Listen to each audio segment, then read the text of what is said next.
আমরা বাড়ি থেকে একটা ক্লাউড কিচেন চালাই। আজকে 1:30টার সময় অর্ডারে এসেছিল। অর্ডারটা করেছিল আমারই এক স্টুডেন্ট অনিমা। আগেও আমাদের কাছ থেকে অনেকবার নিয়েছে। তো অর্ডারে কী কী ছিল সেটা আগে বলে দিই। 2 plate full fried rice, 1 plate full পোলাও, আর ছিল 1 প্লেট ফুল পনির। আমি ওর কাছ থেকে একটু সময় চেয়ে নিয়েছিলাম যতক্ষণ আর কি রান্না করতে লাগে।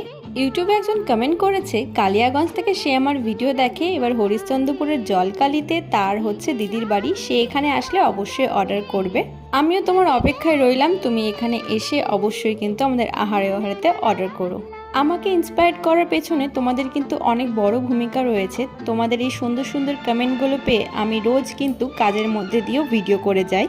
তোমরা এইভাবেই আমার ভিডিওতে কমেন্ট করে জানিও যে কেমন লাগছে, আর কিছু সাজেশন দেওয়ার হলে অবশ্যই দিও। তো অর্ডার হয়ে গেছে রেডি, এটা এখন শুভ প্যাক করে নিয়ে চলে যাবে। তোমরা যে কোনো অনুষ্ঠানের জন্য আমাদের এখানে অর্ডার করতে পারো। আর দেখো একদম টাইমের মধ্যেই কিন্তু হয়ে গেছে আজকের জন্য।